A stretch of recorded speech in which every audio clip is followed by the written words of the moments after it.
கூகுளோட 2வது காலாண்டு earnings for 2026. So பார்த்தீங்கன்னா, நல்ல ரெவென்யூ. ஸோ 120 பில்லியன் கிட்ட ரெவென்யூ வந்திருக்கு. இது வந்து கன்சிக்யூட்டிவா 12வது குவார்ட்டர்ஸ் அவங்க டபுள் டிஜிட் எர்னிங்ஸ் குரோத் காட்டுறது. அதேமாரி எர்னிங்ஸும் வந்து 112 பில்லியன். ஸோ இபிஎஸ் பார்த்தீங்கன்னா, எக்ஸ்பெக்டேஷன் வந்து $2.9 பெர் ஷேர் தான் இருந்துச்சு. ஆனா கூகுள் டெலிவரி பண்ணது என்னமோ $9.1 பெர் ஷேர். பட் இருந்தாலும், இந்த அளவுக்கு ஒரு சூப்பரான எர்னிங்ஸ புரொடியூஸ் பண்ண பிறகும் கூகுளோட ஷேர்ஸ் ஏர்னிங்ஸ் டே அன்னைக்கு க்ளோஸ் டூ 345 ரேஞ்சில ட்ரேட் ஆயிட்டு இருந்த கூகுள் ஷேர்ஸ் சடனா 320 ரேஞ்சுக்கு வந்துருச்சு. ஏன் வந்து இந்த 10% ஷாக்? இவ்வளோ நல்ல எர்னிங்ஸ் குடுத்த பிறகும் மார்க்கெட் ஏன் இவங்கள வந்து இந்த அளவுக்கு கம்மியா வேல்யூவேட் பண்றாங்க அப்படிங்கிறத இந்த வீடியோல பார்ப்போம். But before going into the video நல்லா ஞாபகம் வச்சுக்கோங்க. நான் வந்து ஒரு அனலிஸ்ட் கிடையாது. நான் வந்து ஒரு ரிஜிஸ்டர்ட் லைசென்ஸ்டு அனலிஸ்ட் கிடையாது. நான் பர்சனலா இன்வெஸ்ட் பண்றேன். நான் இன்வெஸ்ட் பண்றதுக்காக சில ரிசர்ச்ச YouTubeல இங்க வீடியோவா போடுறேன்.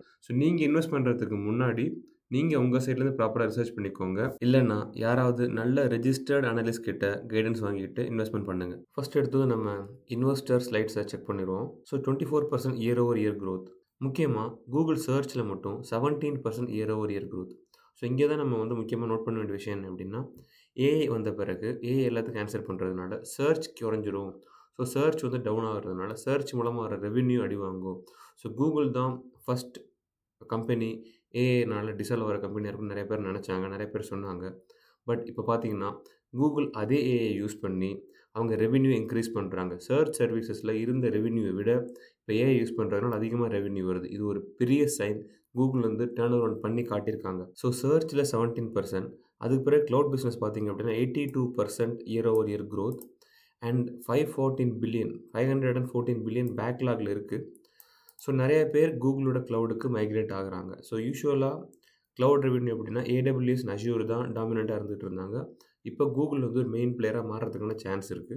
தென் அடுத்து நோட் பண்ண வேண்டிய விஷயம் வந்து YouTubeஓட ஆட் ரெவென்யூ 13%. இது மேபி நம்ம சஸ்டெயின் ஆக சான்ஸ் கிடையாது. ஏன்னா வந்து இந்த குவார்ட்டர்ல அதிகமானதுக்கு சான்ஸ் வந்து இந்த FIFA வேர்ல்ட் கப் நடந்துச்சு. FIFAவோட YouTube பார்ட்னர் பண்ணியிருந்தாங்க. அப்ப நெறைய ஆட் நடந்துச்சு. நெறைய ஆட் ரெவென்யூ வந்துருச்சு அவங்களுக்கு நெறைய வியூஸ் போனதுனால. நெக்ஸ்ட் குவார்ட்டர்ல இது வருமா அப்டின்னா, வெயிட் பண்ணி தான் பார்க்கணும். பட் மோர் ஆர் லெஸ் இது வர சான்ஸ் கம்மி தான். தென் முக்கியமான பாயிண்ட் நீங்க பார்த்தீங்கன்னா, Gemini ஆப் யூசர்ஸ் வந்து 950 மில்லியன். க்ளோஸ் டூ 1 பில்லியன தொட போறாங்க. 1 பில்லியன் ஆக்டிவ் யூனிக் யூசர்ஸ். ஒரு பீரியட்ல உங்களுக்கு ஞாபகம் இருக்கும். சத்யா நாதல்லா, மைக்ரோசாஃப்ட் சிஇஓ சத்யா நாதல்லா வந்து, கூகுள் வந்து ஒரு 800 பவுண்ட் கொரில்லா. நாங்க அவங்களே டான்ஸ் ஆட வச்சோம் அப்படின்னு சொன்னாரு. ChatGPT ரிலீஸ் ஆகும்போது இந்த மாரி ஒரு இன்டர்வியூ குடுத்திருந்தாரு. பட் அந்த ஒரு சிச்சுவேஷன்ல இருந்து கூகுள் ஒரு Gemini அப்படிங்கிற மாடல கிரியேட் பண்ணி, அந்த மாடல் வந்து ChatGPT இல்ல Claude மாதிரியான ஃப்ரண்டியர் மாடலுக்கு ஈக்குவலா நல்ல பவர்ஃபுல் மாடலா கிரியேட் பண்ணி, அவங்க இந்த அளவுக்கு யூசர் டர்ன் குடுத்துருக்காங்க அப்படின்னா, Google has done amazing job. Revenue growth பார்த்தீங்க அப்படின்னா, Q2 2025லேருந்து 24% இன்கிரீஸ் ஆயிருக்கு. Q2 2025ல வந்து 96 பில்லியன் இருந்த ரெவென்யூ, இப்ப க்ளோஸ் டூ 120 பில்லியன். இது சும்மா அவங்க காசு நெறைய போட்டு ரெவென்யூ இன்கிரீஸ் பண்ணல. ப்ராஃபிட் மார்ஜினும் அதிகமாகி இருக்கு. இதுதான் நம்ம முக்கியமா பார்க்க வேண்டிய விஷயம். ஆப்பரேஷனல் காஸ்ட்ட இன்கிரீஸ் பண்ணி ரெவென்யூ இன்கிரீஸ் பண்ணியிருந்தாங்கன்னா, அது ஒரு பெரிய பெனிஃபிட் கிடையாது. ஆனா கூகுள் பார்த்தீங்க அப்படின்னா, லாஸ்ட் இயர் வந்து 32% இருந்த ப்ராஃபிட் மார்ஜின் இப்ப 34%. 1.4% சாரி 1.6% பெட்டர் எஃபிஷியன்சி குடுத்துருக்காங்க. அப்படின்னா ஆப்பரேஷனும் பெட்டரா ஆகியிருக்கு. ரெவென்யூ சும்மா ஏறல. ஆப்பரேஷன் இம்ப்ரூவ் பண்ணி ரெவென்யூ ஏத்திருக்காங்க. இது ஒரு நல்ல sign for a good company. Then கூகுளோட ரெவென்யூ ஸ்ட்ரீம்ஸ் பார்த்தோம் அப்படின்னா, சர்வீசஸ் ரெவென்யூல மெயினா அவங்களுக்கு அதிகமா ரெவென்யூ குடுக்குறது கூகுள் சர்ச் பிசினஸ் 63 பில்லியன் வருது. அது லாஸ்ட் இயரை விட 17% இயர் ஓவர் இயர் குரோத் ஆகியிருக்கு. தென் செகண்ட் வந்து அவங்களோட subscription platform and devices. Subscription அப்படின்னா, நீங்க YouTube சப்ஸ்கிரிப்ஷன், இல்ல YouTube ஆடியோ, இல்ல YouTube பிரீமியம் வாங்கியிருக்கீங்க அப்படின்னா அந்த சப்ஸ்கிரிப்ஷன். தென் கூகுள் பிளே ஸ்டோர்ல உங்களுக்கு வர ரெவென்யூஸ். தென் கூகுள் பிக்சல் டிவைஸ விக்கிற ரெவென்யூ. அதெல்லாமே தான் second most revenue in service பிசினஸ்ல. அது வந்து almost 13 billion. 15% year over year growth. Then வந்து YouTube ad revenue. YouTube ad ரெவென்யூமே வந்து 13% ஏறியிருக்கு. Then Google network business. Network business அப்படிங்கிறது கூகுள் ஆட்சென்ஸ் ஆட். நீங்க ஒரு வெப்சைட் வச்சிருக்கீங்க. அந்த வெப்சைட்ல கூகுள் ஆட போஸ்ட் பண்றதுக்கு கூகுள் உங்களுக்கு காசு குடுப்பாங்க. பட் அந்த ஆட உங்களோட கஸ்டமர் கிளிக் பண்ணும்போது கூகுளுக்கு ரெவென்யூ போகும். அந்த ரெவென்யூ தான் கூகுள் நெட்வொர்க் ஆட். அந்த ரெவென்யூ போன வருஷத்த விட கொஞ்சம் குறைஞ்சிருக்கு. நம்ம இத எக்ஸ்பெக்ட் பண்ணலாம். ஏன் அப்படின்னா, இப்போதைக்கு நெறைய பேர் வெப்சைட்ட விசிட் பண்றத குறைச்சுட்டோம். நம்மளோட சர்ச் வந்து சர்ச் இன்ஜின்லயும் முடியுது. ChatGPT அதனால Geminiட்ட கொஸ்டின் கேட்குறோம். அங்கே ஏஐ ஸ்னாப்ஷாட் வருது. அந்த ஸ்னாப்ஷாட்லயே ஃபர்தரா கொஸ்டின் கேட்டு அங்கேயே நம்ம சர்ச்சை முடிச்சிடுறோம். யார் ஒருத்தர் அந்த லிங்கை கிளிக் பண்ணி வெப்சைட்டுக்கு போகிறதில்ல அப்படிங்கிறதுனால அந்த வெப்சைட்ஸில் இருக்க ஆட்சன்ஸ் ரெவென்யூ பெருசாக கன்வெர்ட் ஆக மாட்டுது. அதனால தான் கூகுளோட நெட்வொர்க் ரெவென்யூ கீழே போகுது. மோஸ்ட் ப்ராபபிளி இது இன்னும் ஃபர்தராக கீழே தான் போகும். இந்த சர்வீசஸ் செக்மெண்ட்டோட ஆப்ரேஷனல் மார்ஜினுமே வந்து இன்க்ரீஸ் ஆகிருக்கு. ஸோ நல்ல சைன் தான் இதுவும். தென் கிளவுட் ரெவென்யூ தான் பெரிய கேப். நீங்கள் பார்த்தீங்கன்னா லாஸ்ட் இயர் வந்து 13 பில்லியன் இருந்தது. இந்த வருஷம் close to 25 billion. So 82% year over year growth வந்திருக்கு. அதுவும் ஆப்ரேஷனல் மார்ஜின் வந்து 20%லேருந்து 35.6% இன்க்ரீஸ் ஆகிருக்கு. ஸோ இதில் நம்ம என்ன தெரிஞ்சுக்கலாம் அப்படின்னா, நிறையா கம்பெனிஸ், என்டர்பிரைஸ் கம்பெனிஸ் கூகுள் கிளவுடை நோக்கி போகிறாங்க. So before AI Azure and AWS dominate பண்ணிட்டு இருந்த அந்த மார்க்கெட்டை கூகுளும் கொஞ்சம் கொஞ்சமாக பெனிட்ரேட் பண்ணுறாங்க. இது ஒரு நல்ல சைன் கூகுளோட கிளவுட் பிஸ்னஸ்க்கு. ஸோ பார்த்த எல்லா சேட்லேயுமே இந்த சேட் தான் ரொம்ப இம்பார்ட்டண்டான சேட். இங்கே பார்த்தீங்கன்னா லாஸ்ட் இயர் Q2ல 22 பில்லியன் இருந்த கேபெக்ஸ் இந்த இயர் Q2ல 45 பில்லியனாக மாறி இருக்கு.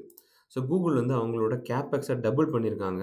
இதில் முக்கியமாக பார்க்க வேண்டிய விஷயம் என்ன அப்படின்னா, இந்த கேபெக்ஸ் இவங்களோட ரெவென்யூலேருந்து வரலை. இவங்களோட ரெவென்யூவை தாண்டி கேபெக்ஸ் அடிஷ்னலாக போயிருக்கு. ஸோ பழைய கேஷ் ஃப்ளோலேருந்து கேஷ் எடுத்திருக்காங்க. ஸோ நெட் கேஷ் ஃப்ளோ இந்த குவார்ட்டருக்கு வந்து 5.8 billion negative. So close to 6 billion வந்து பழைய ரெவென்யூலேருந்து இல்லைன்னா வந்து அதர் ஸ்ட்ரீம்ஸ் லைக் லோன் வாங்கியோ இல்லை ஷேர்ஸ் டைலூட் பண்ணியோ ஜென்ரேட் பண்ணியிருக்காங்க. இதனால தான் மார்க்கெட் கூகுளை கம்மியாக வேல்யூ பண்ணுது. ஒரு ரொம்ப வருஷத்தில் Google negative cash flow file பண்ணதே கிடையாது. அவங்களோட ஆப்ரேஷன்ஸ், அவங்களோட கேபெக்ஸ் எல்லாமே தாண்டி அவங்கள்ட்ட பாசிட்டிவ் கேஷ் ஃப்ளோ இருக்கும். பட் இந்த குவார்ட்டரில் ஃபஸ்ட் டைம் அவங்க நெகட்டிவ் கேஷ் ஃப்ளோ சைன் பண்ணியிருக்காங்க. பட் இது எந்த அளவுக்கு சீரியஸ் அப்படிங்கிறத ஃபர்தர் டாக்குமெண்ட்ஸில் பார்ப்போம். பட் இதுதான் மெயினான ரீசன். கூகுளோட ஷேர்ஸை ஏன் கம்மியாக வேல்யூட் பண்ணுறாங்க மார்க்கெட் அப்படிங்கிறது.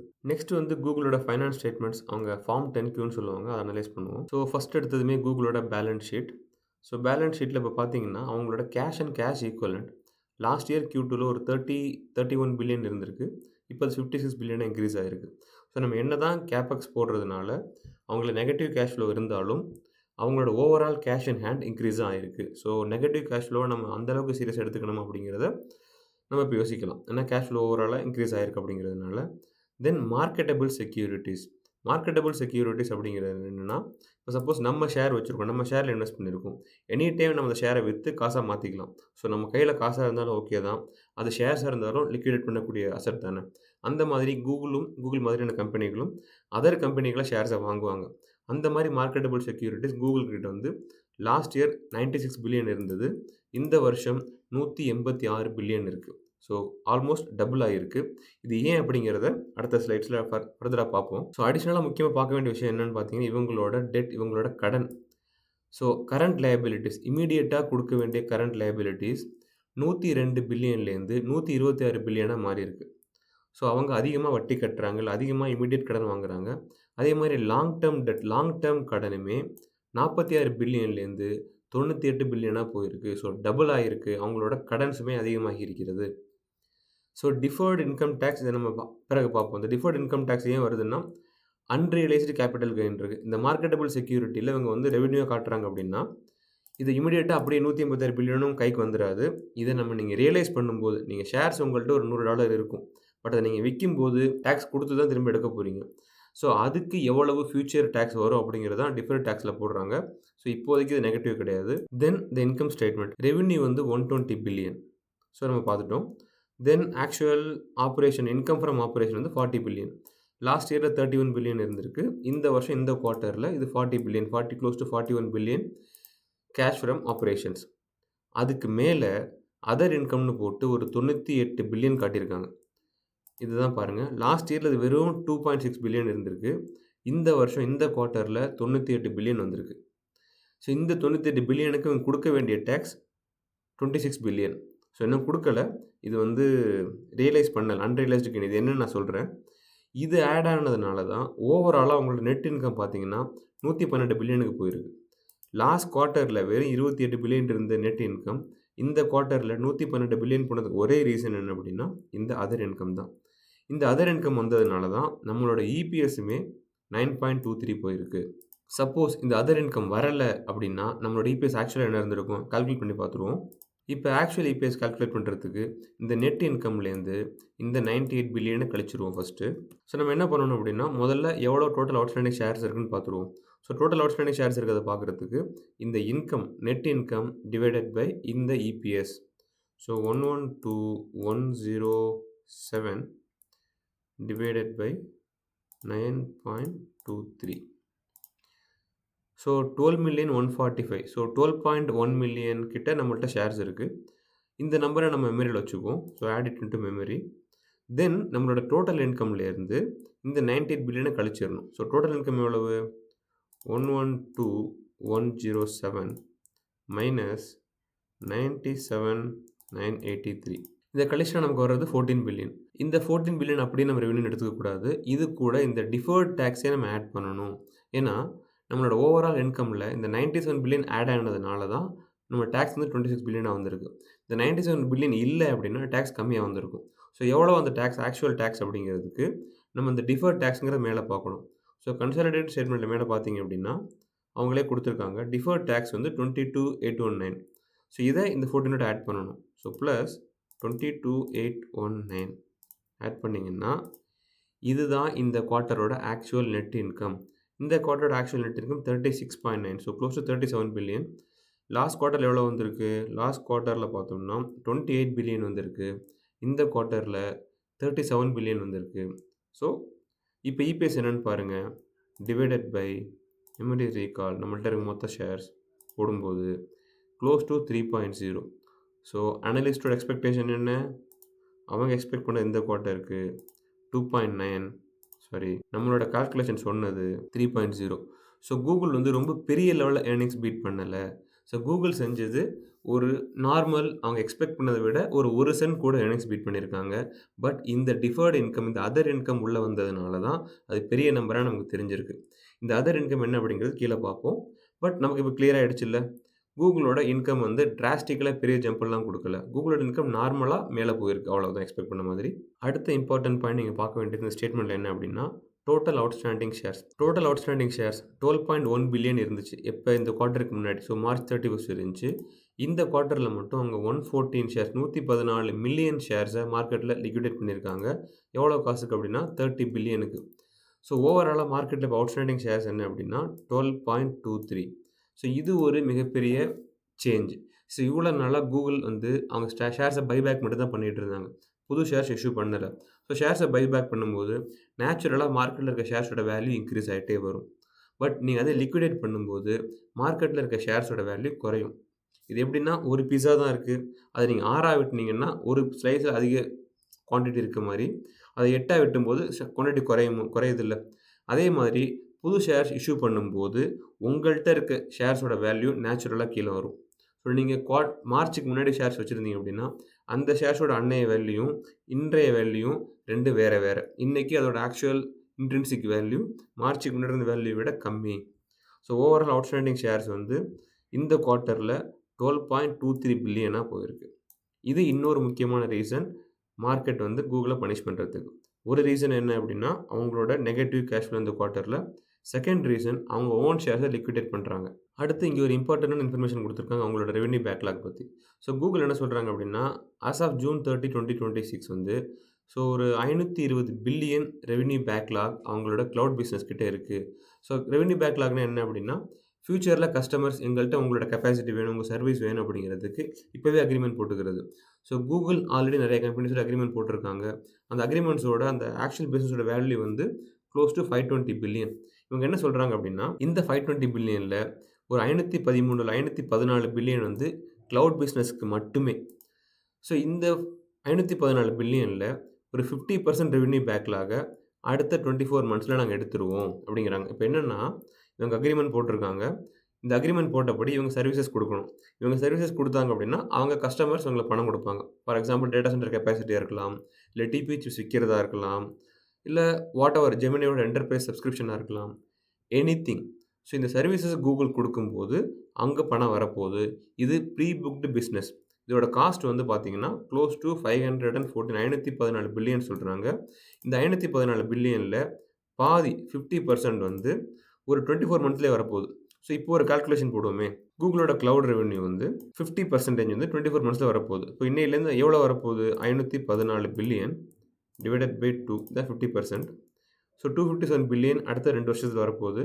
இந்த 2 வருஷத்தில் எவ்வளோ குவார்ட்டர்ஸ் இருக்க போகுது? 8 குவார்ட்டர்ஸ் இருக்க போகுது. ஸோ டிவைடட் பை 8 போட்டோம் அப்படின்னா பெர் குவார்ட்டர் நம்மளோட கிளவுட் ரெவென்யூ எக்ஸ்பெக்டேஷன் வந்து 32 பில்லியன். ஸோ இப்போ கரண்ட் எவ்வளோ இருக்குது? கரண்ட் கிளவுட் ரெவென்யூ பார்த்தீங்கன்னா கிளவுட் பிஸ்னஸோட ரெவென்யூ 24 பில்லியன். ஸோ லாஸ்ட் இயரில் இதே குவார்ட்டரில் வெறும் 13 பில்லியன் இருந்த கிளவுட் ரெவென்யூ இந்த வருஷம் 24 பில்லியன், கிட்டத்தட்ட 84% இன்க்ரீஸ் ஆகிருக்கு. இது ஃபர்தராக அடுத்த 2 வருஷத்துக்குள்ளே 32 பில்லியனாக போக போகுது. ஸோ இதுதான் விஷயம். கூகுளோட கிளவுட் ரெவென்யூ 24 பில்லியனாக இந்த குவார்ட்டரில் இருக்குது. அடுத்த 8 குவார்ட்டருக்குள்ளே 32 பில்லியனாக போகும். ஸோ இந்த 32 பில்லியன் அப்படிங்கிறது 32 பில்லியன் மட்டுமே கிடையாது. இது வந்து பேக்லாக். ஸோ இன்னைக்கு போட்ட அக்ரிமெண்ட், நாளைக்கு புது பிஸ்னஸ் வரும், அடுத்து வேறு கஸ்டமர்ஸ் வருவாங்க. அப்போ நிச்சயமாக 32 பில்லியன் ப்ளஸ் தான் போக போகுது. ஸோ கூகுளோட கிளவுட் ரெவென்யூ எவ்வளோ இன்க்ரீஸ் ஆக போகுது அப்படிங்கிறதுக்கு ஒரு பேசிக் நம்பர் நீங்கள் 32ன்னு வச்சுக்கலாம். அது இமீடியட்டாக 32 போகிறது கிடையாது. இன்னைக்கு 24 இருக்குது. அடுத்த குவார்ட்டரில் வந்து அது ஒரு 26, 28 போகும். அதுக்கு அடுத்த குவார்ட்டரில் 30 போகும். இதே மாதிரி லீனியராக க்ரோத் ப்ரொஜெக்டில் தான் இருக்க போகுது. அண்ட் இது நான் சொல்கிற 50%க்கு தான். ஸோ அடுத்து செகண்ட் 50% இருக்க போகுது. அதுக்கடுத்து 1 இயர்லேயே ரியலைஸ் ஆகும். அப்போ கிளவுட் ரெவென்யூ குயிக்காக ஒரு 50 to 60 பில்லியன் கிட்ட போகிறதுக்கான சான்ஸ் ரொம்ப பிரகாசமாக இருக்குது. நம்ம ரெவென்யூ பேக்லாக் பேசும்போது பார்க்க வேண்டிய இன்னொரு முக்கியமான விஷயம் என்ன அப்படின்னா டிஃபர்ட் ரெவென்யூ. ஸோ டிஃபர்ட் ரெவென்யூனா என்ன அப்படின்னா நீங்கள் ஃப்யூச்சரில் செய்ய போகிற பிஸ்னஸ்க்கு இப்போயே பணம் வாங்கிட்டீங்க அப்படின்னா டிஃபர்ட் ரெவென்யூவில் வரும். ஃபார் எக்ஸாம்பிள் இப்போ நம்ம ரெவென்யூ பேக்லாக் பேசியிருக்காங்க அப்படின்னா என்ன, கஸ்டமர்ஸ் கூகுள் கூட அக்ரிமெண்ட் போட்டிருக்காங்க. நாங்கள் ஃப்யூச்சரில் உங்களோட கெப்பாசிட்டி வாங்கிக்கிறோம். இன்றைக்கே வாங்கலை அப்படின்னா இன்றைக்கி கெப்பாசிட்டி இல்லை, டேட்டா சென்டர் இல்லை, டிபியூ சிப்ஸ் ரெடியாக இல்லை, ஜிபியூஸ் இல்லை. என்னைக்கு நீங்கள் உங்கள் டேட்டா சென்டர் ரெடி பண்ணி அங்கே ஜிபியூஸ் இன்ஸ்டால் பண்ணி மாடல்ஸ் ரன் பண்ண முடியுமோ அன்றைக்கி நாங்கள் இமீடியட்டாக வந்து நாங்கள் கன்சியூம் பண்ணிக்கிறோம் அப்படின்னு சொல்லி இன்றைக்கி அக்ரிமெண்ட் போட்டிருக்காங்க. இப்படி அக்ரிமெண்ட் போட்டால் கூகுளுக்கு நட்டமாக லாபமா? நீங்கள் நினைப்பீங்க நல்ல விஷயம் தானே அப்படின்னு. மேபி செஞ்சு முடிக்கும்போது ப்ரைஸ் அதிகமாக இருந்துச்சுன்னா அக்ரிமெண்ட் போட்டவங்க தான் நல்லது. ஸோ அப்போ என்ன நடக்கும்னா யூஸ்வலாக இந்த அக்ரிமெண்ட் போடும்போதே ஒரு டோக்கன் அட்வான்ஸ் வாங்கிடுவாங்க. ஒரு வீட்டுக்கு வாடகை கொடுக்க போகிற மாதிரி ஒரு டோக்கன் அட்வான்ஸ் வாங்கிட்டு அந்த பணத்தை சர்வீஸ் ப்ரொவைட் பண்ணும்போது வர்ற ஆக்சுவல் ரெண்ட்டில் கழிச்சுக்குவாங்க. ஸோ இந்த மாதிரி முன்னாடியே வாங்குகிற பணத்தை தான் டிஃபர்ட் ரெவென்யூவில் காட்டணும். ஸோ நீங்கள் ஒரு 520 பில்லியனுக்கு நீங்கள் அக்ரிமெண்ட் போட்டிருக்கீங்க அப்படின்னா ஸோ அட்லீஸ்ட் ஒரு 1-2% தான் வாங்கியிருக்கணும்ல. 1-2% வாங்கியிருந்தீங்கன்னா அது நல்ல விஷயம். நீங்கள் இதே 10% வாங்கியிருந்தால் அது 50 பில்லியனாக போயிருக்கும். ஸோ 50 பில்லியன் ரெவென்யூ இந்த குவார்ட்டர்லேயே வந்துருச்சு அப்படின்னா அடுத்து வரப்போகிற குவார்ட்டரில் வர ரெவென்யூ கம்மியாக தான் இருக்க போகுது. அந்த ரெவென்யூ கம்மியாக இருக்கும். ஆனால் நீங்கள் வந்து இந்த கம்பெனி அவங்களுக்கு சர்வீஸ் கொடுத்தாகணும். இப்போ ஃப்யூச்சரில் ரெவென்யூ க்ரோத் இருக்காது. ஸோ எவ்வளோ அந்த மாதிரி காசு அப்ஃப்ரண்ட்டாக வாங்கியிருக்காங்க. ஸோ ஃப்யூச்சரில் ரெவென்யூ க்ரோத் இருக்க போதா இல்லையா அப்படின்னு நம்ம தெரிஞ்சுக்கணும் அப்படின்னா இந்த டிஃபர்ட் ரெவென்யூ படிக்கணும். இந்த டிஃபர்ட் ரெவென்யூ எவ்வளோ சொல்கிறாங்க அப்படின்னா ஆஸ் ஆஃப் ஜூன் 30 வந்து வெறும் 10 பில்லியன் தான் இருக்குது. ஸோ 520 பில்லியன் அவங்க ரெவென்யூ பேக்லாக் இருந்தாலும் அவங்க அட்வான்ஸாக ஒரு 10 பில்லியன் தான் வாங்கி வச்சுருக்காங்க. அப்படிங்கும்போது இந்த அட்லீஸ்ட் 510 பில்லியனாவது ஃப்யூச்சரில் தான் வரப்போகுது. ஸோ நம்ம கால்குலேஷன் அந்த மாதிரி மாற்றி போட்டுக்கலாம். ஸோ அடுத்த முக்கியமான விஷயம் கூகுளோட டெட். நான் முதலே சொன்ன மாதிரி கூகுளோட டெட் வந்து ஷார்ட் டேர்ம் டெட் 100 பில்லியன்லேருந்து 126 பில்லியனாக மாறி இருக்குது. லாங் டேர்ம் டெட் 46 பில்லியன்லேருந்து க்ளோஸ் டு 98 பில்லியனுக்கு இன்க்ரீஸ் ஆகிருக்கு. ஸோ இது எவ்வளோ சீரியஸான விஷயம் நம்ம பார்ப்போம். இங்கே பாருங்கள், இவங்களோட ஆக்சுவல் டெட்டில் இவங்க 1 இயரில் திருப்பி கொடுக்க வேண்டிய பணம் வந்து ஒரு 17 பில்லியன், 1 to 5 இயர்ஸில் கொடுக்க வேண்டிய பணம் வந்து ஒரு 51 பில்லியன், 5 to 10 இயர்ஸில் 15 பில்லியன், அப்புறம் 10 இயர்ஸுக்கு மேலே 16 பில்லியன், ஒரு 17 பில்லியன் கொடுக்க வேண்டியது இருக்குது. ஸோ இப்போதைக்கு இவங்கள்ட்ட கரண்ட் கேஷ் வந்து 55 பில்லியன் இருக்குது. நம்ம முதலே பார்த்தோம் கேஷ் ஃப்ளோவில் 55 பில்லியன் இருக்கும்போது அதில் ஒரு 17 பில்லியன் கொடுக்குறது பெரிய விஷயம் கிடையாது. ஸோ 1 இயரில் தே ஆர் கவர்டு. அதே மாதிரி 5 இயர்ஸில் அவங்க கொடுக்க வேண்டியது 51 பில்லியன். இப்போ அவங்களோட ரெவென்யூ பேக்லாக் இப்போ தான் பார்த்தோம் எவ்வளோ இருக்குது, 520 பில்லியன், 520 பில்லியன் இருக்குது. நீங்கள் 520 பில்லியன் ரெவென்யூ வரும்போது அதுலேருந்து எடுத்து ஒரு 50 பில்லியன் கொடுக்குறது உங்களுக்கு பெரிய விஷயம் கிடையாது. அப்படிங்கும்போது இங்கே டெட் கம்ப்ளீட்டாக கவர் ஆகிருக்கு. நாட் ஃப்ரம் கரண்ட் கேஷ் ஃப்ளோலேருந்து மட்டும் கிடையாது, ஃப்யூச்சரில் வரப்போகிற ரெவென்யூலேருந்தும் இந்த டெட் கவர் ஆகிருக்கு. அப்படிங்கிறதுனால இந்த டெட் வந்து ஒரு பெரிய சீரியஸான ப்ராப்ளமாக எனக்கு தெரியல. தென் ஃபைனலாக அந்த பூதம், அந்த 98 பில்லியன் எங்கேருந்து வந்துச்சு அப்படின்னு பார்த்தோம் அப்படின்னா இங்கே நல்லா பாருங்கள், மார்க்கெட்டபிள் ஈக்விட்டி செக்யூரிட்டிஸ் இங்கே ஒரு 86 பில்லியன், இங்கே ஒரு 14 பில்லியன். இதுவுமே இந்த மார்க்கெட்டபிள் ஈக்விட்டி செக்யூரிட்டிஸ். இந்த ரெண்டும் என்ன அப்படிங்கிறத 1 to 1 போட்டு கொடுத்துருக்காங்க. இது ரெண்டும் என்ன அப்படின்னா includes 80 billion of SpaceX shares. So SpaceX IPO போனாங்கல்ல லாஸ்ட் மந்த்தாக, ஒரு 1.5 months பேக் SpaceX IPO போயிருக்காங்க. அந்த ஐபிஓவில் அந்த கம்பெனி ஐபிஓ போகிறதுக்கு முன்னாடியே கூகுள் அதில் இன்வெஸ்ட் பண்ணியிருக்காங்க. ஸோ ஐபிஓ போனதுனால அந்த ஷேர்ஸ் அப்படியே கூகுளுக்கு வந்திருக்கும். ஸோ எவ்வளோ ஷேர்ஸ் வந்திருக்கு அப்படின்னா ஒரு 80 + 14 close to 94 billion shares 94 billion மதிப்புள்ள SpaceX ஷேர்ஸ் கூகுள் கையில ரெடியா இருக்கு. எனி டைம் விக்கலாம். பட் இந்த நம்பர் ஜூன் 30 அவங்க குடுத்தது. கூகுள் குடுத்தது. இத ஜூன் 13 கனெக்ட் பண்ணாங்களா? இல்ல 1 வாரம் முன்னாடி கனெக்ட் பண்ணாங்களா? நமக்கு தெரியாது. ஏன்னா SpaceX ஷேர்ஸ் வந்து அப்போ ஒரு $200 வரைக்கும் போணுச்சு. 212 வரைக்குமே போணுச்சு. பட் இன்னைக்கு $115 அது இருக்கு. ஸோ இந்த $80 பில்லியன் வந்து 112ல இருக்கும்போது, ஒரு 60, 70 பில்லியனா குறைய சான்ஸ் இருக்கு. ஸோ இதனால தான் மார்க்கெட் இந்த நம்பர நம்பல. இது அன்ரியலைஸ்டு கெயின். இது எந்த அளவுக்கு SpaceX ஷேர்ஸ் கீழ போக, இந்த 94 பில்லியனோட வேல்யூ இன்னும் கீழ போயிட்டு தான் இருக்கும். இந்த நம்பர நம்ம எடுத்துக்க கூடாது. ஸோ இந்த நம்பர நம்ம எடுத்துக்கல அப்படின்னாலுமே, கூகுளோட இபிஎஸ் நம்ம கால்குலேட் பண்ணபடி, கூகுளோட இபிஎஸ் வந்து ஒரு $3 வருது. அது அனலிஸ்ட் எதிர்பார்த்தத விட 1 சென்ட் அதிகம் தான். ஸோ கூகுள் ஓவராலா நல்ல பிசினஸ் செஞ்சுக்கிட்டு தான் இருக்காங்க. ஃபைனலா தி எர்னிங்ஸ் கால். ஸோ இங்க தான் முக்கியமா நம்ம கவனிக்கணும். இங்க இதுவரைக்கும் குடுத்தது எல்லாமே ஆல்ரெடி நெறைய பேர் படிச்சு, மூடி மறைச்சு குடுத்த நம்பர்ஸ் தான் குடுத்திருப்பாங்க. ஸோ இங்க தான் இந்த சிஇஓஸ், சிஎஃப்ஓஸ், ஃபைனான்ஷியல் ஆஃபீசர் எல்லாருமே வந்து உட்கார்ந்து ஆக்சுவலா பேசுறது. இங்க நம்ம முக்கியமா கேட்க வேண்டியது, தெரிஞ்சுக்க வேண்டியது எந்த இடத்த ஓப்பனா பேசுறாங்க, எந்த இடத்த மூடி மறைக்கிறாங்க, அனலிஸ்ட் என்ன எக்ஸ்பெக்ட் பண்றாங்க, என்ன கேள்வி கேட்கறாங்க, அதுக்கு இவங்க எப்படி ஆன்ஸர் பண்றாங்க அப்படின்னு பார்ப்போம். ஸோ ஃபர்ஸ்ட் எடுத்ததுமே சிஇஓ மெசேஜ் சுந்தர் பிச்சை பேசுறாரு. அவரு சொல்லும்போது, "we launched 3.5 flash cyber which I am really excited about." ஸோ முக்கியமா அவங்க கொண்டு வர்ற பாயிண்ட் எல்லாமே திரும்ப திரும்ப நான் படிச்சதுல வர்ற விஷயம். Paired up with CodeMender agent, it finds fixes vulnerability. So அவங்க வந்து ஒரு மாடல ப்ராடக்ட்டா குடுக்கல. அந்த மாடல் மேல ஒரு ப்ராடக்ட் செஞ்சு, அந்த ப்ராடக்ட்ட தான் மார்க்கெட் பண்ண பார்க்குறாங்க. ஸோ வெறும் மாடல் ஜெமினி, ஜெமினி ஃபிளாஷ் இல்ல ஜெமினி ப்ரோ இந்த மாரி மாடல ஃபைனலா செஞ்சு முடிச்சுட்டு, "ஓகே ஐ அம் டன். மக்கள் வந்து யூஸ் பண்ணட்டும்" அப்படின்னு எதிர்பார்க்குற மாதிரி தெரியல. ஸோ இங்க பேசுறதுமே பார்த்தீங்கன்னா, 3.5 ஃபிளாஷ் சைபர ரிலீஸ் பண்ணாலும், இந்த மாடல் கோட் மெண்டரோட சேர்ந்து ஒர்க் பண்ணும்போது, "we are really excited about to see customers using that" அப்படின்னு சொல்றாரு. தென் அடிஷனலா ஒரு பாயிண்ட் சொல்லியிருக்காரு. அவங்க வந்து ஜெமினி 4 ஒர்க் பண்ண ஆரம்பிச்சுட்டாங்க. ஸோ ஜெமினி 4 கரண்ட்டா ட்ரெய்னிங்ல இருக்கு. மேபி ஃபியூச்சர் டைம் சொல்ல முடியாது. டைம் எங்கேயும் மென்ஷன் பண்ணல. ஸோ நம்ம ஜெமினி 4 பார்க்க சீக்கிரமா கூடிய சீக்கிரம் ஜெமினி 4 பார்ப்போம். தென் அவர் பேசுற அடுத்த விஷயம், "we are now sending billion clicks." So இதுதான் எனக்கு புரிஞ்சுக்க முடியல.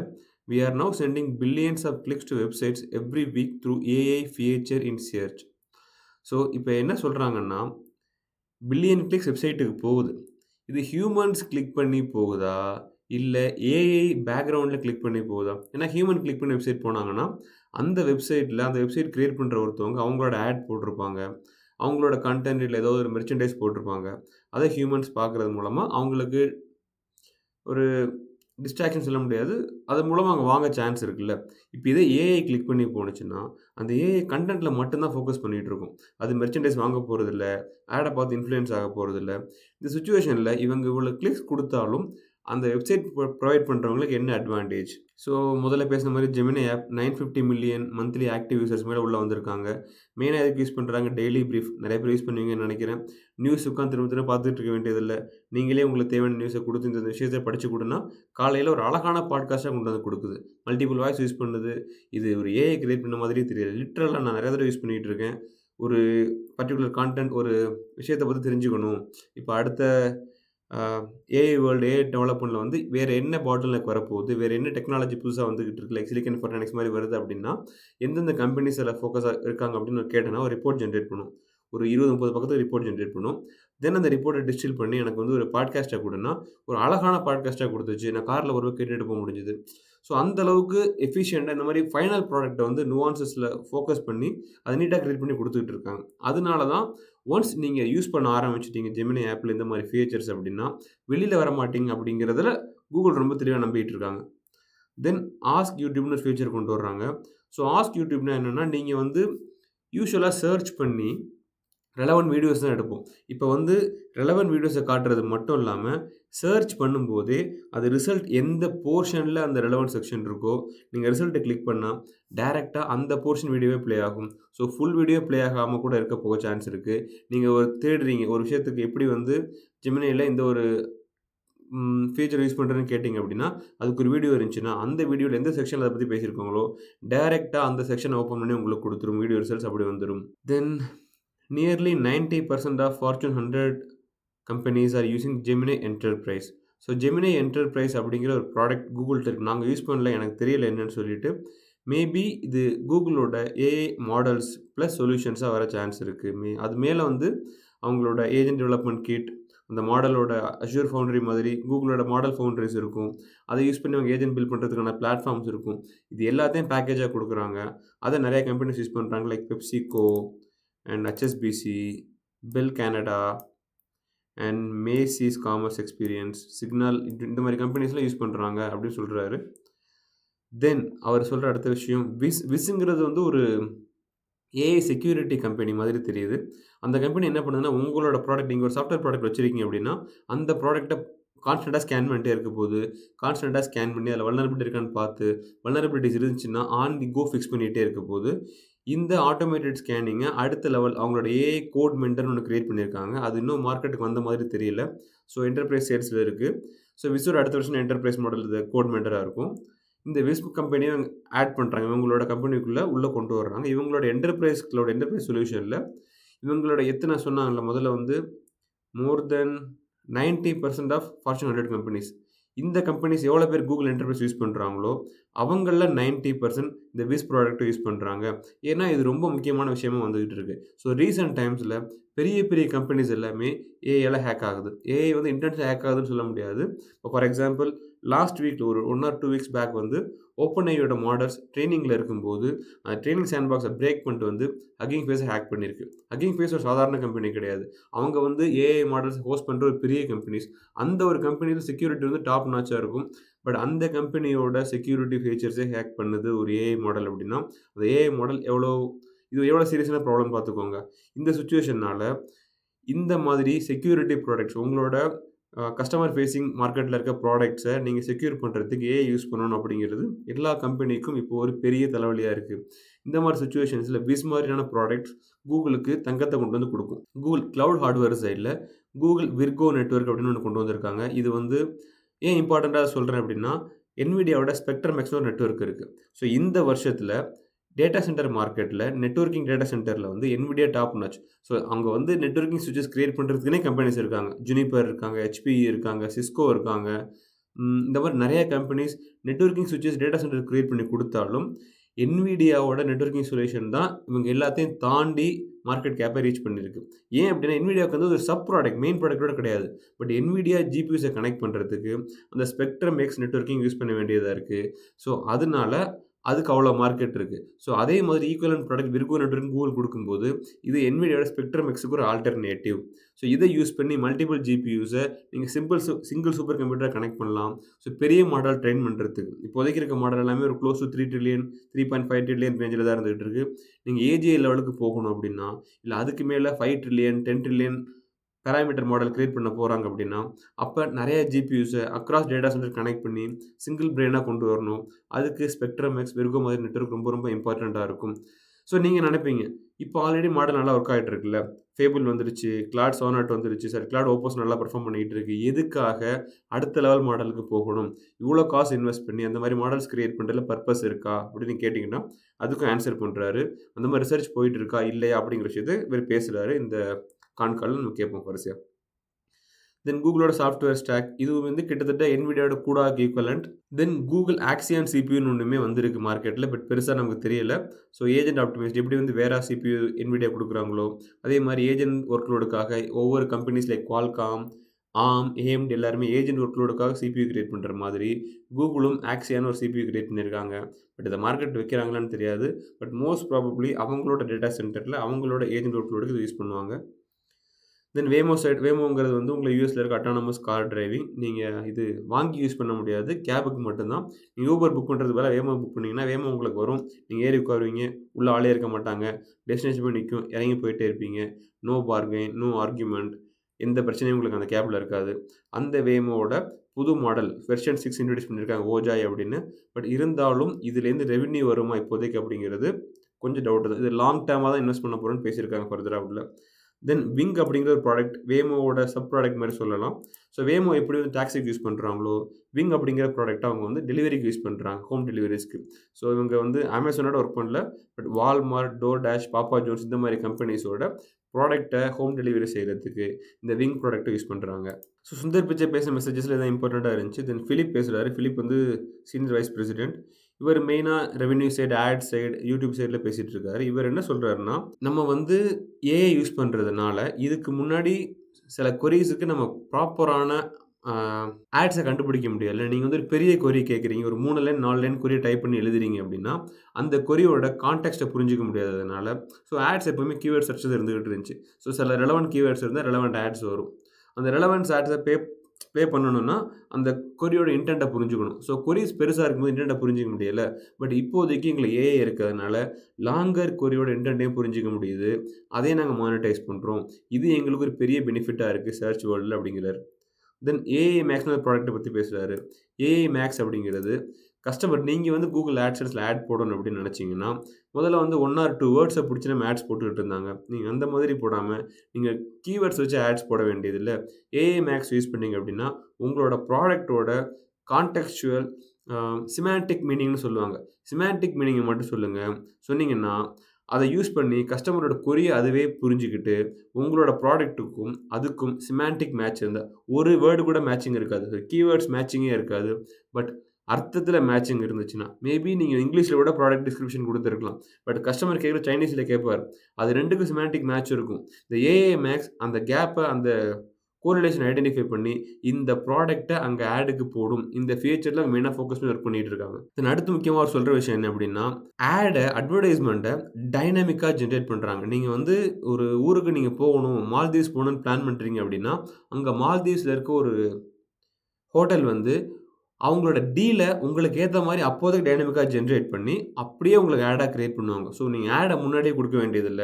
எனக்கு இத்தன புக்கிங்ஸ் வேணும். என்னோட மினிமம் காஸ்ட் இவ்வளோன்னு சொன்னீங்கன்னா, இந்த ஏஐ அப்படிங்கிற ஏஐயே கஸ்டமர் என்ன சர்ச் பண்றாரு, என்ன தேடுறாரு, எந்தெந்த ஊருக்கு போறாரு அப்படிங்கிறத பொறுத்து, அங்க ஆடுக்கு பாசிபிலிட்டி இருந்துச்சுன்னா, ஒரு ஆட டைனமிக்கா ஜெனரேட் பண்ணி அங்க பேஸ்ட் பண்ணுது. தென் கூகுள் வந்து யூனிவர்சல் காமர்ஸ் புரோட்டோகால் யுசிபி அப்படிங்கிற ஒரு புரோட்டோகால ஏஜென்ட் காமர்ஸுக்காக ஜெனரலைஸ் பண்ணி அட்வர்டைஸ் பண்ணிட்டு இருக்காங்க. ஸோ எல்லா ஏஜென்ட் கிரியேட்டர்ஸும் யாரெல்லாம் ரீட்டெயில் மார்க்கெட்ல இருக்காங்களோ, ப்ராடக்ட் சேல் பண்ணணும்னு நினைக்கிறாங்களோ, உங்களோட ப்ராடக்ட்ட யூசிபி புரோட்டோகால் வச்சு ஆன்போர்ட் பண்ணிட்டீங்க அப்படின்னா, கூகுள் வழியா அந்த ப்ராடக்ட்ட அந்த கூகுள் ஏஜென்ட்ஸே வாங்கிரும். இப்ப நீங்க ஜெமினிட்ட போயிட்டு, எனக்கு வந்து ஒரு வீட்டுக்கு டூத் பிரஷ் ஆர்டர் போடு, டிடர்ஜென்ட் ஆர்டர் போடுன்னு சொன்னீங்கன்னா, எமினியால இப்போதைக்கு வாங்க முடியாது. ஏன்னா பேமெண்ட் போர்ட்டல் உங்க கண்ட்ரோல்ல நீங்க தான் பே பண்ணணும். பட் நீங்க வாங்குற கடை யுசிபி புரோட்டோகால் ஆட் ஆயிட்டாங்க.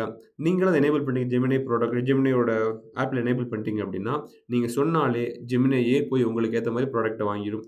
இந்த ஃபியூச்சர் உங்களோட நீடுக்கு ஏத்த மாரி, உங்க வீட்ல என்ன இருக்கு, என்ன இல்லன்னு தெரிஞ்சு, மேபி வாஷிங் மிஷின் கனெக்ட் ஆயிருக்கும். ஸோ வாஷிங் மிஷின் ஜெமினிட்ட பேசும். ஸோ ஜெமினி வந்து அங்க டிடர்ஜென்ட் லிக்விட் கம்மியா இருக்கு அப்டின்னும், அதுவே ஆர்டர் போட்டுரும். உங்கள ஜஸ்ட் வீட்டு வாசல்ல வந்து நிக்கும். உங்களுக்கு தெரியவே போறதில்ல. இந்த கான்செப்ட் யூஸ் பண்ணி அவங்க வந்து யுனிவர்சல் கார்ட் அப்படிங்கிற ஒரு ப்ராடக்ட்ட கொண்டு வர்றாங்க.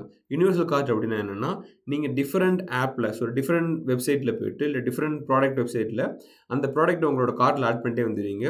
எல்லா கார்ட்டுமே கூகுளோட கார்ட்ல ஆட் ஆயிரும்.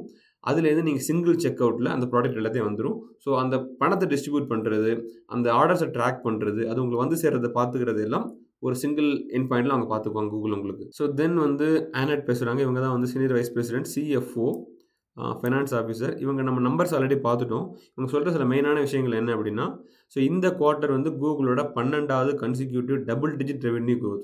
ஸோ ஒவ்வொரு வருஷமும் டபுள் டிஜிட் ரெவென்யூ குரோத் வந்துகிட்டே இருக்கு. ஒவ்வொரு குவார்ட்டரா இது 12வது குவார்ட்டர். 12வது குவார்ட்டர்னா ஒரு 3வது வருஷம் கன்டினியூஸா அவங்க வந்து ரெவென்யூ இன்கிரீஸ் ஆயிட்டே வர்றாங்க. மத்த நம்பர்லாம் நம்ம மோஸ்ட்லி பார்த்துட்டோம். நம்ம வந்து இப்போ போயிட்டு அவங்களோட ஃபியூச்சர் என்ன திங்க் பண்றாங்க? என்ன ப்ரொஜெக்ட் பண்றாங்க? என்ன எக்ஸ்பெக்ட் பண்றாங்க? அப்படிங்கிறத பார்ப்போம். ஸோ ஃபியூச்சர்ல ஒரு விக்ஸ் எஃப்எக்ஸ்ன்னு தப்பா போட்டிருக்குன்னு நெனைக்கிறேன். விக்ஸ் ஹெட்விண்ட்ன்னு நெனைக்கிறேன். அந்த விக்ஸ் அக்யூசிஷன்ல சில ப்ராப்ளம்ஸ் வரும்னு எதிர்பார்க்குறாங்க. அண்ட் இவங்களோட அ இந்த ப்ராப்ளம்ல சில ரெவென்யூ குரோத் கொஞ்சம் அடி வாங்கும். எங்கெங்க அடி வாங்கும்னா, சர்ச் அண்ட் யூடியூப் ஆட்ஸ்ல அடி வாங்கும்னு சொல்றாங்க. எனக்கு ஏன் சர்ச்ல பிரச்சனை வரும்னு தெரியல. பட் யூடியூப் ஆட்ஸ்ல பிரச்சனை வரதுக்கான சான்ஸ் என்ன அப்படின்னா, ஃபிஃபா சீசன்னால நம்ம நெறைய ஆட் அங்க போணுச்சு. ஃபிஃபா சீசன் முடிஞ்சிருச்சு. இப்ப யூடியூப்ல அந்த அளவுக்கு டிராஃபிக் இருக்க போறது கிடையாது. அதனால ஆட் வந்து ஆடோட ரெவென்யூ குறைய சான்ஸ் இருக்கு. இந்த இடத்துல வந்து அவங்க கூகுள் க்ளவுடோட ரெவென்யூ பேக்லாக் பத்தி பேசியிருக்காங்க. இந்த ரெவென்யூ பேக்லாக் வந்து ஒரு 514 பில்லியன் 514 பில்லியன் பேசியிருந்தோம். அதுல ஒரு கொஞ்சம் அமௌண்ட்ட இந்த வருஷத்துல இந்த குவார்ட்டர்லயே ஆ டிபியூ சேல்ஸில் எடுத்துருவாங்க. ஸோ இதில் இந்த வருஷத்தோட எண்டில் டிபியூ சேல்ஸ் இந்த $514 பில்லியன் வந்து எல்லாமே டிபியூ சேல்ஸ் கிடையாது. அதை பற்றி ஃபியூச்சரில் பேசுகிறாங்க. மெஜாரிட்டி வந்து கூகுள் சர்வீசஸ்க்காக, பட் கொஞ்சம் போர்ஷன் டிபியூ சேல்ஸ். இந்த டிபியூ சேல்ஸ் பேஸ் பண்ணி வரப்போகிற ரெவென்யூஸ் கொஞ்சம் போர்ஷன் இந்த வருஷத்துலேயே வந்துடும். பட் மெஜாரிட்டி ரெவென்யூ 2027 ரியலைஸ் ஆக போகுது அப்படிங்கிறாங்க. ஸோ அடுத்த 2 குவார்ட்டரில் பெருசாக ரெவென்யூ க்ரோத் இல்லாமல் போக சான்ஸ் இருக்குது. மேபி இந்த குவார்ட்டர் மாதிரியே நெகட்டிவ் கேஷ் ஃப்ளோ வர்றதுக்கோ சான்ஸ் இருக்குது. தென் அவங்க என்ன சொல்கிறாங்க அப்படின்னா, இப்போதைக்கு டிமாண்ட் ஜாஸ்தியாக இருக்குது. கஸ்டமர்ஸ் வந்து எங்கள்கிட்ட உங்களோட சர்வீஸ் கொடுங்க, ஜெமினி சர்வீஸ் ப்ராடக்ட் கொடுங்கன்னு கேட்குறாங்க. பட் எங்களால் சாட்டிஸ்ஃபை பண்ண முடியலை. ஏன்னா எங்கள்கிட்ட கெப்பாசிட்டி இல்லை, அந்தளவுக்கு டேட்டா சென்டர் இல்லை. அதனால நாங்கள் ஒரு தேர்ட் பார்ட்டி கெப்பாசிட்டிகிட்ட போகிறோம். ஸோ ஆல்ரெடி வேறு யார்கிட்ட கெப்பாசிட்டி இருக்கோ, ஃபார் எக்ஸாம்பிள் லைக் கோர்வி, மைக்ரோசாஃப்ட் தான் போயிட்டுருக்காங்க. அந்த மாதிரி தேர்ட் பார்ட்டி கம்பெனிஸில் போயிட்டு ஜெமினி அங்கே ரன் பண்ணுவாங்க. அங்கே இருந்து அந்த ஜெமினி மாடல் கூகுளோட கஸ்டமருக்கு கொடுப்பாங்க. இந்த ஜெமினி மாடல் அந்த டிசியில் ரன் பண்ணுறதுக்கு அந்த டிசிக்கு இங்கே வாடகை கொடுக்கணும். ஸோ ஓன் டிசியில் ரன் பண்ணுறதை விட அங்கே கொடுக்குற ரெண்ட் அதிகமாக தான் இருக்க போகுது. இதனால அந்த மார்ஜினில் கொஞ்சம் ப்ரெஷர் வர சான்ஸ் இருக்குது அப்படின்னு சொல்கிறாங்க. தென் முக்கியமாக அவங்க சொல்கிற விஷயம் என்ன அப்படின்னா, 2026 கேபெக்ஸ் கைடன்ஸ் வந்து 195 to 205 பில்லியன். இது வந்து லாஸ்ட் குவார்ட்டரில் ஒரு 3 மாதம் முன்னாடி அவங்க சொல்லும்போது அப் டு 190 பில்லியன் இருந்துச்சு. இப்போ சடனாக ஒரு 15 பில்லியன் அதிகமாகிடுச்சு. இது ஏன் எதுக்கு நம்ம சொல்லலை? நான் என்ன நினைக்கிறேன் அப்படின்னா, இவங்க வந்து பெருசாக எக்ஸ்பென்ஷன்லாம் இன்க்ரீஸ் பண்ணலை. பட் அந்த ப்ராடக்ட் காஸ்ட் இன்க்ரீஸ் ஆச்சு. ஸோ சிபியூ காஸ்ட்டோ, மெமரி காஸ்ட்டோ, ஸ்டோரேஜ் காஸ்ட்டோ, ஈவன் நெட்வொர்க்கிங் கேபிள்ஸ் காஸ்ட்டோ ஆர் நாட் சேம். ஸோ 3 மாதம் இருந்ததை விட இன்னைக்கு காஸ்ட் பல மடங்கு ஏறி இருக்குது. அந்த இன்ஃப்ளேஷன் அட்ஜஸ்ட் பண்ணுறதுக்கு ஆல்ரெடி நீங்கள் செஞ்ச அதே பிளான் எக்ஸிக்யூட் பண்ணணும் அப்படின்னாலும் நீங்கள் அதிக பணத்தை உள்ளே கொண்டு வரணும். அதுதான் அந்த கேபெக்ஸ் இன்க்ரீஸாக காட்டுதுங்க. தென் கேபெக்ஸ் அதிகமாக போகிறதுனால மார்ஜினல் ஆப்ரேட்டிங் மார்ஜினல் ப்ரெஷர் இருக்கிறதுனால நமக்கு ஃப்ரீ கேஷ் ஃப்ளோவும் கீழே போக சான்ஸ் இருக்குது. இப்போதைக்கு இந்த குவார்ட்டரில் அவங்க கையில் வச்சுருக்க அமௌண்ட் 55 பில்லியன் சொல்லியிருக்காங்க. அந்த ஃப்ரீ கேஷ் ஃப்ளோ ரிடியூஸ் ஆக சான்ஸ் இருக்குது அப்படின்னு சொல்லியிருக்காங்க. ஸோ என்ன பண்ண போகிறாங்க? இன்னும் ஷேர்ஸ் லிக்விடேட் பண்ண போகிறாங்களா, இல்லை கையில் இருக்க மார்க்கெட்டபிள் செக்யூரிட்டிஸ் விற்க போகிறாங்களா? அதை பற்றி கீழே ஃபர்தராக பேசுகிறாங்க, பார்ப்போம். இவங்க பேசின பிறகு கொஸ்டின் ஆன்சர் செஷன் வருது. ஃபஸ்ட்டு பிரான் ஒருத்தர் மார்கன் ஸ்டான்லேயும் பேசுகிறாரு. அவர் என்ன சொல்கிறாரு, இதுக்கு மேலேயும் உங்களுக்கு ரெவென்யூ ஆப்பர்ச்சுனிட்டி என்ன இருக்குது? நீங்கள் மாடல் பில்ட் பண்ணுறதுக்கு அவ்வளோ காசு செலவு பண்ணுறீங்க. கேபெக்ஸ் அங்கே தானே போகுது. இவ்வளோ காசு நம்ம செலவு பண்ணி நம்ம மாடல் பில்ட் பண்ணோம்னா அதில் ஆக்சுவலாக என்ன ரெவென்யூ இருக்குது, என்ன ரெவென்யூ பாசிபிலிட்டி இருக்குன்னு கேட்குறாங்க. அதுக்கு சுந்தர் பிச்சை என்ன சொல்கிறாருன்னா, ஓவராலாக நிறையா சொல்லிட்டு மெயினாக அவர் சொல்கிற விஷயம் என்ன அப்படின்னா, நம்ம வந்து a lot of work ahead to translate all that into experience of our consumer user அப்படிங்கிறாரு. ஸோ நம்ம வந்து இப்போதைக்கு வந்து மாடல்ஸ் தான் பில்ட் பண்ணிகிட்டு இருக்கோம். இந்த மாடல்ஸை பில்ட் பண்ணி முடித்த உடனே ஓகே ப்ராடக்ட் வந்துருச்சு, இந்த மாடல்ஸ் தான் ப்ராடக்ட், இமீடியட்டாக அது வந்து மார்க்கெட்டுக்கு போகணும், இமீடியட்டாக அது வந்து ரெவென்யூ மாறணும்னு எதிர்பார்க்கக்கூடாது. இந்த மாடல்ஸுங்கிறது ஒரு ஃபண்டமெண்டல் பேஸ். இது மேலே ப்ராடக்ட்ஸாக பில்ட் ஆகணும். இந்த மாடல்ஸ் யூஸ் பண்ணி தான் ஃபைனல் ப்ராடக்ட் வரப்போகுது. அந்த ஃபைனல் ப்ராடக்ட்ஸ் நம்ம எதிர்பார்த்த அளவுக்கு இன்னும் நிறையா ப்ராடக்ட்ஸ் வரல. ஒவ்வொரு கம்பெனிஸும் நான் நிறைய சிவிட்ட பேசுகிறேன், நிறைய கம்பெனிஸில் பார்க்குறேன். நம்ம வந்து அந்த மாடல்ஸோட கேப்பபிலிட்டிஸை யூஸ் பண்ணி என்ன பண்ண முடியும் அப்படிங்கிறத இப்போ தான் நம்ம எக்ஸ்ப்ளோர் பண்ணிகிட்டு இருக்கோம். இன்னும் ரியல் ப்ராடக்ட்ஸ் வர ஆரம்பிக்கலை.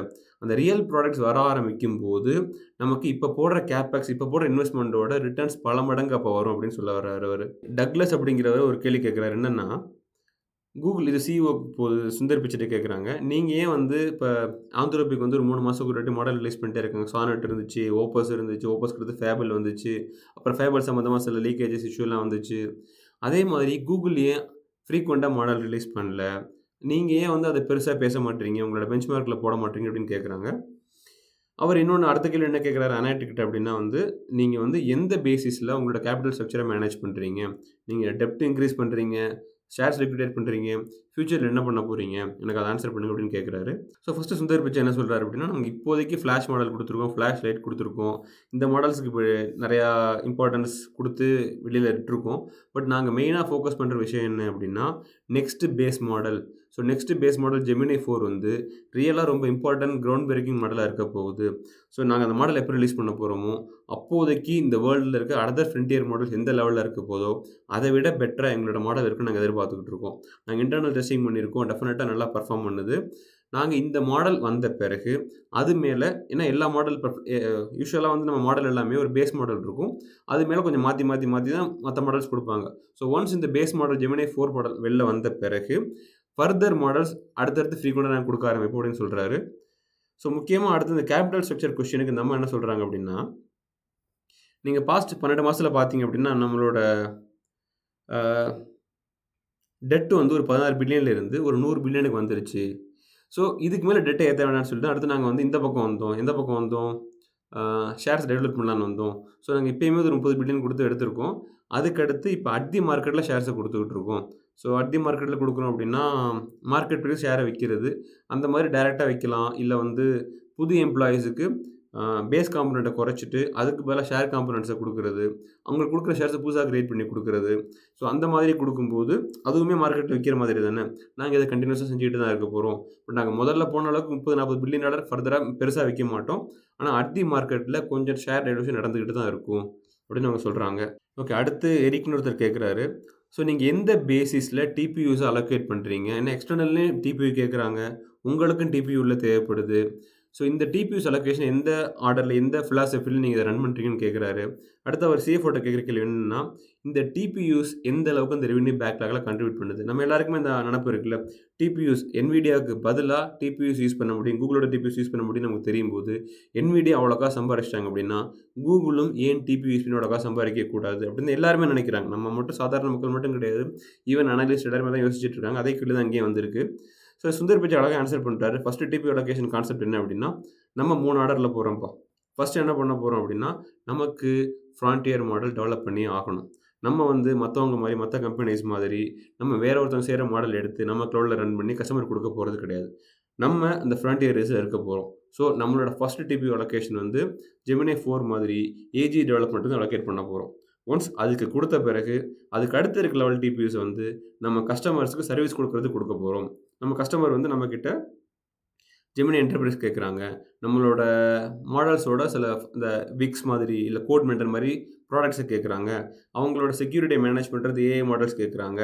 அதுக்கு தான் அடுத்த டிபி அலோகேட் பண்ண போறோம். ஸோ, ஃபர்ஸ்ட்டு மாடல் ட்ரெயின் பண்றதுக்கு, தென் அந்த மாடல் இன்ஃபரன்ஸ் ரன் பண்றதுக்கு, எங்க இன்டர்னலா மட்டும். இதெல்லாம் போக மீதி இருக்கிற டிபியூவ ஃபியூச்சர் ரெவென்யூ வரும். ஃபியூச்சர் வேற ஏதாவது நமக்கு பிசினஸ் ஆப்பர்ச்சுனிட்டி இருக்கு அப்படிங்கும்போது, அத கன்சிடர் பண்ணி தேர்ட் பார்ட்டிக்கு குடுக்குறோம். நம்ம டிபியூ சேல்ஸ் நம்மளோட மெயின் பிரிடாமினன்ட் ரெவென்யூ மாடல் கிடையாது அப்படிங்கிறத ஒரு இன்டைரக்ட்டா சொல்றாரு. இங்க மைன்யூட்டா சொல்றாரு அவரு.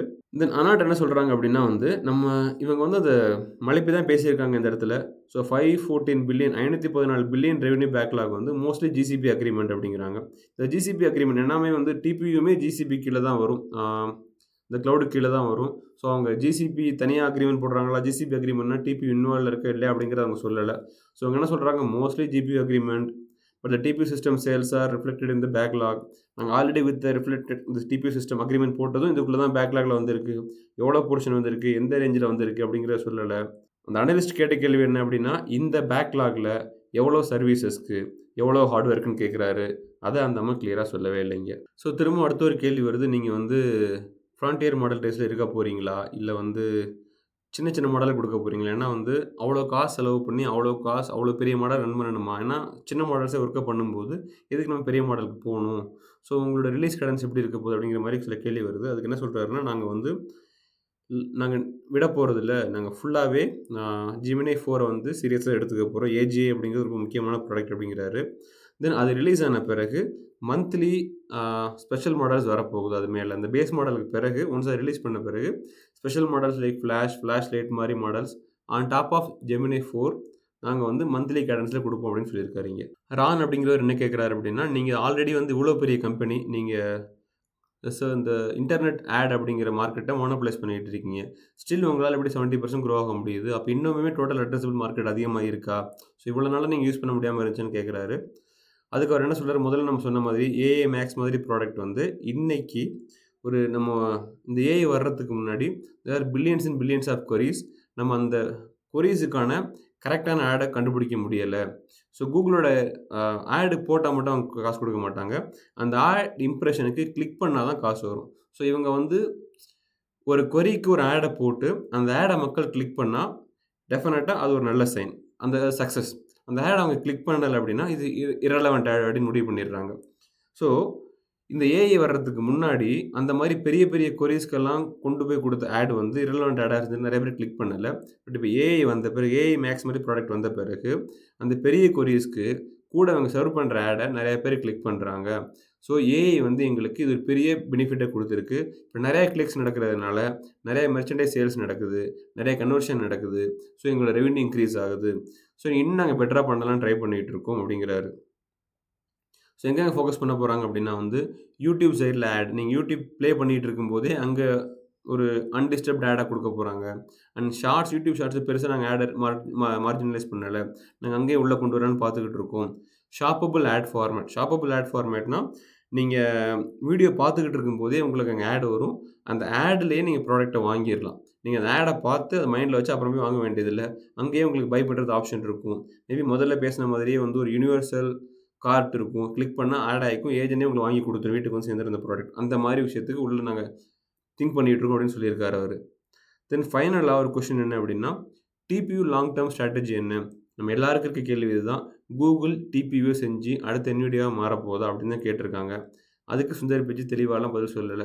அவர் மெயினா திரும்ப நான் சொன்ன மாதிரியே, நமக்கு டிபியூ செய்றதுக்கு மெயினான ரீசன் என்ன அப்படின்னா, நம்ம மாடல் பில்ட் பண்ண போறோம். ஏஜிஐ மாடல் பில்ட் பண்ண போறோம். ஒன்ஸ் மாடல் நல்லா வந்த பிறகு, அந்த மாடல சர்வ் பண்ண போறோம் நம்மளோட கஸ்டமர்ஸுக்கு. தென் அதுக்கு மேல ஃபியூச்சர்ல இந்த மாடலுக்கு ரியலா நீட் இருந்தா, நெறைய கஸ்டமர் வாங்குறேன்னு சொன்னாங்கன்னா, தேவைப்பட்டா குடுக்குறேன். நான் வந்து ரொம்ப பியாண்டா யோசிக்க போறதில்ல. என்னோட தாட் ப்ராசஸ் வந்து அடுத்த 1 டூ 2 இயர்ஸ் தான் இருக்க போது. இந்த 1 டூ 2 இயர்ஸுக்கு இப்ப இருக்க ப்ராப்ளம்ஸ்ல எனக்கு டிபியூஸ் மாடல் கிரியேட் பண்றதுக்கும், சர்வ் பண்றதுக்கும் வேணும். இந்த 1 டூ 2 இயர்ஸ் முடிஞ்சு, இதெல்லாம் நான் செஞ்சு முடிச்ச பிறகு, என்ட்ட எக்ஸ்ட்ரா டிபியூஸ் இருந்து, அது ஸ்டில் மார்க்கெட்ல நெசசிட்டி இருந்துச்சுன்னா, நான் அப்ப டிபியூ பிசினஸ் பத்தி யோசிக்கிறேன். பட் இப்போதைக்கு எந்த பிளானும் இல்ல. அப்படின்னு சொல்லிட்டாரு. ஸோ இன்னைக்கு ஓவராலா Googleஓட குவார்ட்டர்லி எர்னிங்ஸ் அனலைஸ் பண்ணிட்டோம். நமக்கு நெறையா தெரிஞ்சிருக்கும்னு நெனைக்கிறேன். ஸோ மார்க்கெட் ஏன் அத பனிஷ் பண்ணாங்க? ஆக்சுவலா அந்த நெகட்டிவ் கேஷ் ஃப்ளோ வந்து உண்மையிலேயே பெரிய ப்ராப்ளமேட்டிக்கா? அந்த டெட் இன்கிரீசஸ் ப்ராப்ளம் ஆகுதா? நம்ம இப்போதைக்கு வாங்கலாமா? வாங்க வேண்டாமா? இப்படிங்க நெறைய கேள்வி உங்களுக்கு மனசுல வந்திருக்கும். இதையெல்லாம் நீங்க என்ன நெனைக்கிறீங்க? கமெண்ட்ல போடுங்க. டிஸ்கஸ் பண்ணுவோம். உங்களோட ஒப்பீனியனையும் இதில சொல்லுங்க. நான் என்ன நெனைக்கிறேன் அப்படின்னா, நான் வந்து Google வந்து டர்ன் அரவுண்ட் ஆயிடுச்சு. ஸோ ஏஐ வந்தப்போ ஒரு மாரி ஒரு பேனிக் மோடுக்கு போணுச்சு. செர்கே பிரின்லாம் திரும்பி வந்தாரு. அவரே கோட் எழுதுறேன்னு உள்ள வந்தாரு. பட் இன்னைக்கு வந்து அந்த ஃபேஸ்ல அவங்க இல்ல. அவங்க வந்து இந்த ஏஐ மார்க்கெட்ட நல்லா புரிஞ்சுகிட்டு, இத எப்படி மக்களுக்கு கொண்டு போய் சேர்க்கணும்? இங்க எங்க ரெவென்யூ இருக்கு? எங்க ரெவென்யூ இல்ல? அப்படின்னு அவங்கள தெளிவா புரிஞ்சுகிட்டு, அந்த எல்லா இடத்துலயும் அவங்க வந்து இன்வெஸ்ட் பண்றாங்க. ஸோ இந்த இன்வெஸ்ட்மென்ட் நல்ல இன்வெஸ்ட்மென்ட்டா எனக்கு தோணுது. நீங்க என்ன நினைக்கிறீங்க? அப்படிங்கிறத கமெண்ட்ல சொல்லுங்க. We will take it forward. Thank you.